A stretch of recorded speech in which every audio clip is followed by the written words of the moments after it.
Assalamualaikum warahmatullahi wabarakatuh. Di sini saya Amelian Pinto, NIM 39, dan teman saya Tisa Adani Amarlita, NIM 40, akan mempresentasikan tentang Muhammadiyah dan kiprah sosial kemasyarakatan. Yang unit pertama, Muhammadiyah dan pendidikan. Unit kedua, Muhammadiyah dan sosial budaya. Unit ketiga, Muhammadiyah dan ekonomi. Unit keempat, Muhammadiyah dan politik. Yang unit pertama, Muhammadiyah dan pendidikan. Menurut Kiai Haji Ahmad Dahlan, nilai dasar pendidikan yang perlu ditegakkan dan dilaksanakan untuk membangun bangsa yang besar yaitu yang pertama, pendidikan akhlak. Pendidikan akhlak itu sebagai usaha menanamkan karakter manusia yang baik berdasarkan Al-Quran dan Sunnah. Lalu yang kedua, pendidikan individu. Pendidikan individu itu sebagai usaha untuk menumbuhkan kesadaran individu yang utuh, yang berkeseimbangan antara perkembangan mental dan jasmani, keyakinan dan intelek, perasaan dan akal, dunia dan akhirat. Lalu yang ketiga, pendidikan sosial. Pendidikan sosial yaitu sebagai usaha untuk menumbuhkan kesediaan dan keinginan hidup bermasyarakat. Lembaga pendidikan yang didirikan Muhammadiyah terus berkembang, bahkan boleh dikatakan sebagai raksasa pendidikan, dan yang bisa mengimbangi jumlah pendidikan milik Muhammadiyah hanya negara. Tidak ada lembaga atau organisasi lain yang memiliki lembaga pendidikan menyamai Muhammadiyah. Salah satu ciri khas yang dimiliki oleh lembaga pendidikan Muhammadiyah yaitu adanya kurikulum tambahan dalam bidang keislaman. Misalnya, mata pelajaran akidah, akhlak, ibadah, muamalah, Al-Quran, hadis, sejarah kebudayaan Islam dan kemuhammadiyahan. Demikian juga untuk perguruan tinggi itu terdapat mata kuliah kemuhammadiyahan dan studi Islam yang diajarkan secara memadai. Majelis yang secara khusus mengurusi bidang pendidikan dalam Muhammadiyah adalah Majelis Pendidikan Dasar dan Menengah Dikdesme dan Majelis Pendidikan Tinggi atau Dikti. Potensi gerakan Muhammadiyah untuk membangun dan mencerdaskan masyarakat cukup besar, dengan sejumlah lembaga yang relatif stabil dan terorganisasi dengan baik, khususnya di bidang pendidikan yang lebih khusus lagi pendidikan tinggi. Sayangnya, berbagai peluang itu belum diambil ketika gerakan ini terperangkap dalam rutinitas dan kebekuan birokrasi. Lalu yang unit kedua, Muhammadiyah dan sosial budaya. Pada tahun 1917, Muhammadiyah mendirikan suatu perkumpulan yang diberi nama Pengajian Malam Jumat. Pengajian Malam Jumat ini merupakan forum dialog dan tukar pikiran antara keluarga dan warga Muhammadiyah dengan anggota masyarakat yang menaruh simpati terhadap gerakan dan tujuan Muhammadiyah. Dari dialog dan pembicaraan yang terus berkembang, akhirnya mendorong terbentuk suatu satuan kerja bagi para mubalik atau juru dakwah atau dai yang disebut Kol Mubalik Keliling. Di samping itu terbentuk pula satuan kerja yang diberi nama penyantunan dan perbaikan kehidupan yatim piatu, fakir miskin, dan orang yang ditimpa musibah atau kesusahan. Pada Muktamar ke-42 tahun 1990 di Yogyakarta, peningkatan penyantunan kaum duafa menjadi tema muktamar. Dalam muktamar ini disepakati bahwa yang dimaksud dengan kaum duafa adalah kaum lemah, fakir miskin yang tidak mempunyai penghasilan, tidak mampu karena lanjut usia, lalu cacat mental dan fisik yang memerlukan santunan secara terus-menerus. Nah, secara khusus pengertian duafa itu mencakup kaum yang mempunyai penghasilan tetapi tidak mampu mencukupi kebutuhan hidup yang layak sehingga memerlukan bantuan modal. Pendidikan kaum duafa yang selama ini telah dilaksanakan oleh Muhammadiyah lalu ditingkatkan dan diintensifkan yang ditujukan kepada prinsip memberi kail bukan memberi ikan terhadap individu dan atau kelompok masyarakat dengan mengusahakan faktor-faktor yang memproduksi yang terdiri dari yang pertama lahan, kedua modal, ketiga manajemen, dan keempat teknologi. Yang pertama, menyantuni anak yatim. Sejak awal Muhammadiyah didirikan oleh pendirinya yaitu Kiai Haji Ahmad Dahlan sudah memiliki kepedulian yang besar terhadap nasib anak yatim piatu. Muhammadiyah yang sedang mengembangkan amal sosial berupa pemberian bantuan dan pembinaan anak asuh bagi orang yang tidak mampu. Jenis bantuan yang diberikan antara lain bantuan uang bayaran SPP, bantuan uang dan alat-alat keperluan sekolah, bantuan pinjaman sementara untuk menunjang usaha produktif usaha anak asuh, dan bantuan bahan pangan untuk peningkatan gizi. Yang kedua, mengembangkan seni budaya. Muhammadiyah memiliki kepedulian yang cukup terhadap kebudayaan khusus tentang seni, sehingga pernah memiliki lembaga yang disebut ISDM atau Ikatan Seniman dan Budayawan Muhammadiyah. Berdasarkan keputusan Munas Tarjih ke-22 tahun 1995, ditetapkan bahwa karya seni hukumnya mubah atau boleh selama tidak mengarah atau mengakibatkan fasad atau kerusakan, belalar atau bahaya, isyan atau kedurhakaan, dan ba'id anilah atau terjauhkan dari Allah. Maka pengembangan kehidupan seni dan budaya di kalangan Muhammadiyah harus sejalan dengan etika atau norma-norma Islam, yaitu yang pertama, seni rupa yang objeknya makhluk bernyawa seperti patung, hukumnya mubah. Tetapi ada syaratnya, yaitu untuk kepentingan sarana pengajaran, ilmu pengetahuan, dan sejarah.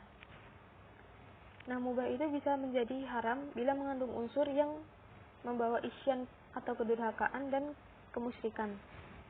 Yang kedua, seni suara, baik seni vokal maupun instrumental, seni sastra dan seni pertunjukan pada dasarnya mubah atau boleh, tapi menjadi terlarang di saat seni tersebut menjurus pada pelanggaran norma-norma agama dalam ekspresinya, baik dalam wujud penandaan tekstual maupun visual.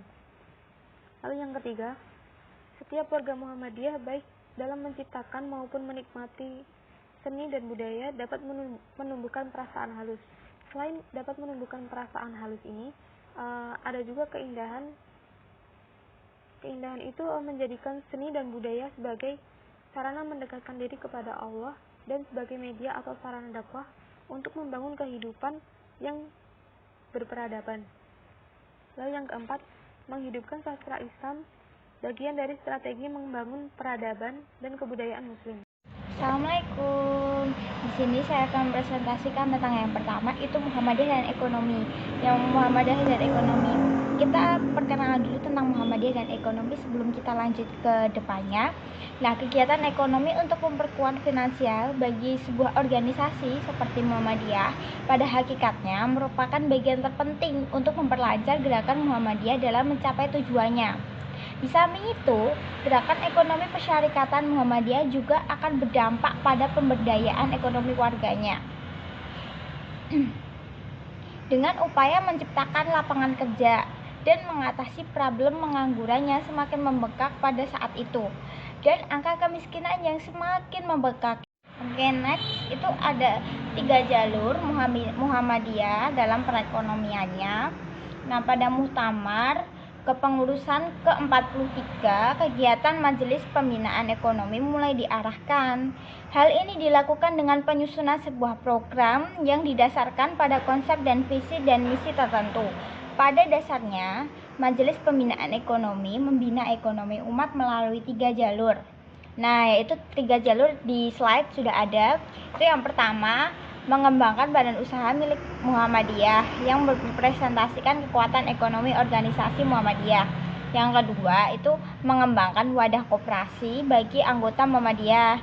Yang ketiga, memberdayakan anggota Muhammadiyah di bidang ekonomi dengan mengembangkan usaha-usaha milik anggota Muhammadiyah, seperti contohnya yang telah kita nikmati sampai saat ini.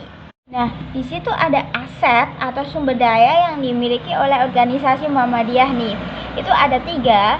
Yang pertama ada sumber daya manusia, yang kedua ada kelembagaan amal usaha yang telah didirikan, yang ketiga itu ada organisasi Muhammadiyah itu sendiri. Nah, untuk sumber daya manusia, ini anggota Muhammadiyah itu sendiri, baik sebagai produsen, sebagai distributor, atau bahkan sebagai konsumen. Yang kedua itu ada kelembagaan amal usaha yang telah didirikan. Nah, ini contohnya tuh kayak sekolah, universitas, poliklinik, rumah sakit, terus panti asuhan yatim piatu dan lain sebagainya. Nah, untuk yang ketiga ini, organisasi Muhammadiyah itu sendiri. Ya, organisasi Muhammadiyah itu sendiri sejak dari pusat, wilayah, daerah, cabang, dan ranting. Nah, selanjutnya itu ada potensi ekonomi Muhammadiyah telah diaktualisasikan dengan pembentukan BMT atau Baitul Mal wat Tamwil. Pada awal BMT dapat dibentuk di hampir setiap kecamatan. BMT merupakan upaya menghimpun dana dengan sistem syariah. Dengan dana yang terkumpul tersebut, BMT dapat membantu nasabah dengan sistem syariah. BMT itu sendiri menjadi lembaga jaringan untuk penyaluran dana dari lembaga-lembaga lain seperti jaringan pengamanan sosial. Nah, di sini tuh ada di slide itu ada gerakan ekonomi Muhammadiyah. Itu ada berapa sebenarnya? Contohnya itu ada contohnya mendirikan koperasi di berbagai jajaran jenis koperasi sebagai sarana melakukan penguatan ekonomi umat. Nah, yang kedua itu di slide juga sudah ada mendirikan badan usaha milik Muhammadiyah atau BUMN dalam berbagai bidang jasa. Nah, yang ketiga itu ada lembaga-lembaga keuangan untuk mendukung usaha-usaha umat, yaitu PT Modal Ventura, BMT, terus BPR Syariah, dan lain sebagainya. Nah, yang keempat itu ada sharing dengan berbagai perusahaan yang benefit dan kompetitif. Ya, yang kelima itu membangun jaringan informasi bisnis. Keenam itu membangun jaringan kerjasama dengan semua pengusaha. Selanjutnya itu ada melakukan pendidikan keterampilan tentang pengusaha, tentang teknologi produksi, pengemasan, manajemen pemasaran, dan lain sebagainya. Baik, tadi materi tentang Muhammadiyah dan ekonomi kita sudahi. Sekarang kita lanjut next ke Muhammadiyah dan politik. Oke. Muhammadiyah, pembicaraan mengenai relasi dakwah dan politik bukanlah hal yang baru di Muhammadiyah. Bahkan dapat dikatakan bahwa perdebatan ini telah muncul di awal-awal kelahiran Muhammadiyah itu sendiri. Pembuktiannya secara otentik dapat ditelusuri dalam penuturan KRH Hajid yang sanadnya mutasil kepada Kiai Haji Ahmad Dahlan. KRH Hajid ketika ia berusia 23 tahun itu diadakan rapat tahunan anggota Muhammadiyah yang diselenggarakan di depan Madrasah Muhammadiyah Suronatan, Yogyakarta. Pada rapat tersebut dibicarakan tentang ADART Muhammadiyah. Suprapto Ibnu Juraimi yang berguru langsung kepada Hajid menjelaskan bahwa ketika itu terdapat dua pendapat dalam sidang. Yang pertama itu Kiai Haji Ahmad Dahlan itu menghendaki agar Muhammadiyah tetap sebagai gerakan dakwah. Nah, yang kedua itu ada Kiai Haji Agus Salim yang mengusulkan agar Muhammadiyah itu menjadi organisasi politik. Dalam pembicaraan tersebut kemudian dihentikan oleh Kiai Haji Ahmad Dahlan dengan mengetuk palu pimpinan sambil berdiri. Ketika suasana tenang, Kiai Haji Ahmad Dahlan menggugah para peserta sidang dengan dua pertanyaan yang menggelora jiwa. Apa itu pertanyaannya? Nah, yang pertama pertanyaannya seperti ini. Apa saudara-saudara sudah mengerti benar tentang Islam? Dan apakah arti Islam yang sebenar-benarnya? Apakah saudara ini sudah senang dan berani menjalankan Islam dengan sesungguhnya? Selanjutnya itu ada pada rapat kerja nasional MTDK di Semarang pada 20 sampai 22 Februari 2009 menegaskan bahwa dengan karakter dan misi sebagai gerakan dakwah dan tajdid itu, maka Muhammadiyah sejak awal kelahirannya tidak memilih jalur perjuangan politik. Ya, di situ tidak memilih jalur perjuangan politik dan tidak menjadikan dirinya sebagai gerakan atau partai politik. Dalam bahasa sehari-hari dinyatakan bahwa Muhammadiyah adalah gerakan dakwah, bukan gerakan. Sebenarnya itu paham Muhammadiyah yang menyangkut relasi dakwah dan politik dapat dilacak melalui rumusan-rumusan kitah-kitah perjuangan yang telah digariskan dalam permusyawaratan persyarikatan. Nah, dalam keputusan Tanwir tahun 1967 itu menjelang Muktamar ke-38 di tahun 1968 itu dinyatakan tentang beberapa pokok pikiran yang berkaitan dengan pentingnya kitab perjuangan Muhammadiyah, yakni kebulatan atau sikap atau tekad Muhammadiyah untuk menetapkan diri sebagai gerakan dakwah Islam dan amar ma'ruf nahi mungkar di dalam bidang masyarakat. Nah, dalam kitab perjuangan Muhammadiyah berdasarkan keputusan Muktamar ke-40 di Surabaya menerangkan sebagai ada dua, itu yang pertama, dalam bidang politik Muhammadiyah berusaha sesuai dengan kitahnya dengan dakwah amar ma'ruf nahi mungkar dalam arti dan proporsi yang sebenar-benarnya. Muhammadiyah harus dapat membuktikan secara teoritis, konsepsional, secara operasional, dan secara konkret real bahwa ajaran Islam mampu mengatur masyarakat dalam negara Republik Indonesia. Nah, yang kedua itu ada usaha Muhammadiyah dalam bidang politik tersebut merupakan bagian gerakannya dalam masyarakat dan dilaksanakan berdasarkan landasan dan peraturan Muhammadiyah. Nah, dalam hubungan ini Muktamar Muhammadiyah ke-38 menegaskan bahwa yang pertama, Muhammadiyah itu gerakan dakwah Islam yang beramal dalam segala bidang kehidupan manusia. Masyarakat tidak mempunyai hubungan organisatoris dengan dan tidak merupakan afiliasi atau sesuatu partai politik seperti itu. Saya kan tadi sudah dijelaskan bahwa Muhammadiyah itu gerakan dakwah dan bukan partai politik atau sebagainya, itu bukan ya. Nah, yang kedua itu setiap anggota Muhammadiyah sesuai dengan hak asasinya dapat tidak memasuki organisasi lain atau sepanjang tidak menyimpang dari anggaran dasar atau anggaran rumah tangga dan ketentuan-ketentuan yang berlaku dalam Persyarikatan Muhammadiyah. Ini ada beberapa keputusan Tanwir Denpasar tahun 2002. Yang pertama itu Muhammadiyah adalah gerakan Islam yang melaksanakan dakwah amar ma'ruf nahi mungkar, yaitu dengan maksud dan tujuan menegakkan dan menjunjung tinggi ajaran Islam sehingga terwujud masyarakat yang sebenar-benarnya. Nah, yang kedua itu ada Muhammadiyah berpandang bahwa berkiprah dalam kehidupan bangsa dan negara salah satu perwujudan dari misi dan fungsi melaksanakan dakwah amar ma'ruf nahi mungkar. Nah, sebagaimana telah menjadi panggilan sejarahnya sejak zaman pergerakan hingga masa awal dan setelah kemerdekaan Indonesia.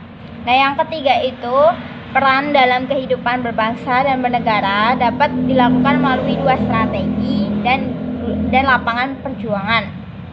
Pertama, melalui kegiatan politik yang berorientasi pada perjuangan kekuasaan.